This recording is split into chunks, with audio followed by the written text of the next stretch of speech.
question. Vous savez, le ministre de l'Intérieur est là, il reçoit des ordres directement de son président. Et nous avons un Premier ministre qui est là, mais juste c'est un figurant, qui n'a pas le vrai pouvoir.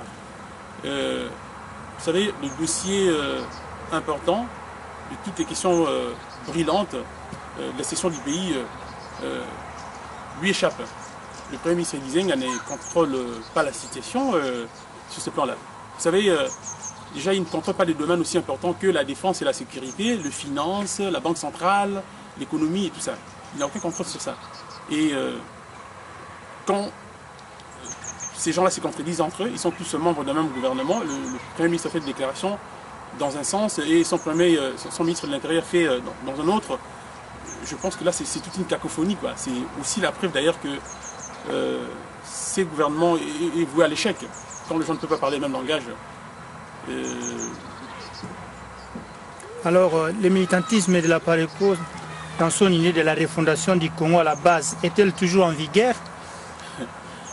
Bien sûr que oui, la PARECO reste égale à elle-même. Vous savez, nous n'avons pas changé, nous sommes restés constants dans notre discours. Et c'est vrai que nous avons remarqué, pas dans nos militants, mais en tout cas, du côté peut-être de la population congolaise de manière générale, nous avons remarqué qu'il y a eu... la PARECO devant tous ces événements, et qui avez-vous comme objectif aujourd'hui ou pour l'avenir? Vous savez, la PARECO reste égale à elle-même. Nous avons été constants dans notre discours depuis les départs et je dois vous dire que actuellement, juste après ces processus électoraux qui se déroulent au pays, la PARECO, son leader d'abord pour commencer, mais aussi tous ses membres à travers ces différents comités régionaux, restent aussi déterminés. Je pense qu'en fait notre détermination a encore redoublé.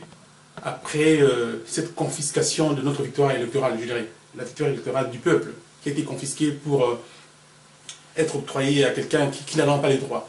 Donc je pense que la PARECO est actuellement confrontée à un problème de... Je dirais, nous avons en face de nous les gens qui disposent de moyens d'État. C'est la raison pour laquelle nous nous étions réunis en congrès extraordinaire à Paris, au mois de janvier dernier, le 6 janvier pour être plus précis. Et là, nous avions peaufiné, mis en place en fait une nouvelle stratégie qui va nous permettre de faire face à la nouvelle donne. C'est-à-dire que qu'on ne doit pas oublier, il faut toujours tenir compte que la PARECO s'est bat en cœur avec des moyens de bord. C'est des gens de bonne volonté, c'est des compatriotes comme vous, comme moi, qui sont là, qui aiment leur pays et qui essaient de s'organiser tant bien que mal. Mais en face de nous, nous avons des gens qui disposent de moyens d'État, c'est-à-dire la banque centrale, l'économie, les finances du pays, et aussi à leur côté, il y a des multinationales qui sont là, aussi certains gouvernements occidentaux qui leur apportent leur soutien multiforme, je dirais. Donc, pour l'instant, pour nous, je veux dire, la stratégie qu'il nous faut, c'est une stratégie qui doit être adaptée à la nouvelle donne. Et c'est pourquoi nous continuons de redoubler plus d'efforts, en fait, dans la conscientisation, dans la sensibilisation de nos populations. Parce que nous savons que, quels que soient les moyens dont disposent nos ennemis en face, mais si le peuple est très sensibilisé, si le peuple est conscientisé, je pense qu'il n'y a aucune armée au monde qui soit capable de vaincre un peuple qui est vraiment déterminé à aller jusqu'au bout, à en découdre, en fait, qui est déterminé à en découdre avec ses adversaires. Nous avons beaucoup d'adversaires en face de nous, mais face au peuple congolais tout entier, je pense qu'il ne représente rien. Nous sommes là, en fait, je dirais, la PARECO, le peuple congolais, c'est comme Goliath en face de David. Ces gens-là, réunis dans une coalition internationale, comme disons, notre pays est la proie d'une conspiration internationale, et c'est comme des Goliaths qui sont là, mais en même temps, le peuple reste, et la PARECO, c'est comme un David.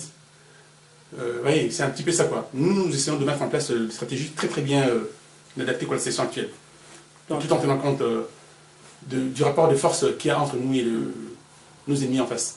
Avant, vous vous définissiez comme un mouvement réunissant différentes sensibilités. Maintenant, donc, comme vous dites que vous définissez comme David, donc vous êtes devenu maintenant un parti politique à part entière. Vous savez, nous avons procédé à de profondes restructurations, des réformes très profondes ont été faite en janvier dernier, lors du congrès extraordinaire de Paris. Et là, effectivement, nous avons essayé de réajuster nos structures. C'est vrai que la Pareco reste encore une plateforme, c'est vrai, mais une plateforme à visage, je dirais, d'un parti politique, bien entendu. Seulement, je pense que le moment venu, la Pareco ne manquerait pas en fait, de mettre au courant en fait, nos populations de tout changement qu'il y aura en fait, dans la politique qu'elle mène. Mais il faut dire que nous sommes déjà un parti politique, pour ainsi dire. C'est peut-être vrai que nous continuons d'être une plateforme parce que nous réunissons toutes les sensibilités politico, socio-professionnelles du pays. Mais c'est vrai que ça, je crois encore que c'est une histoire de temps. Alors, on dit souvent que M. Ngwanda vivrait un exil doré à l'étranger. Alors il parle, mais pourquoi il ne rentre pas au Congo et sera-t-il possible de le voir un jour rentrer au pays? Je crois que, d'ailleurs, le président Ngwanda, lors de notre congrès, a donné un point de presse, a tenu un point de presse, pardon, et je crois que là, il a été très clair. Ngwanda ne veut pas passer sa vie en exil. Je pense qu'il était très clair, d'ailleurs. Ce sera soit à Kinshasa, de gré ou de force, ou soit quelque part dans une brousse, dans une forêt au Congo. Parce que nous n'avons pas, ni Ngwanda, ni nous n'avons pas de raison de rester ici, passer un exil doré. Non. Je pense que le retour au Congo est une obligation. Et le combat de la Pareco n'a pas de délai, et que notre recette de délai, c'est la victoire finale. Vous voyez.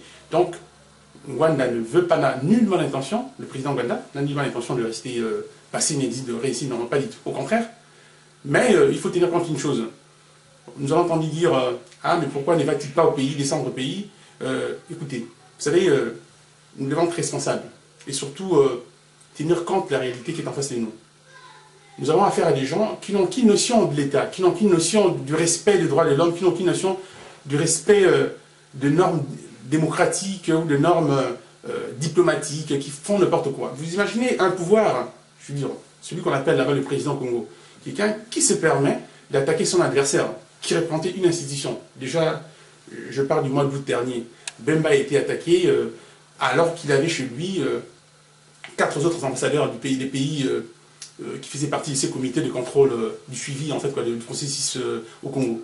Vous voyez, cela prouve à suffisance à qui nous avons affaire. C'est l'irresponsabilité, c'est une irresponsabilité notoire. Et même ce qui s'est passé dernièrement, le 22, 23 mars dernier, donc le jeudi et vendredi dernier, je pense que c'est une irresponsabilité notoire.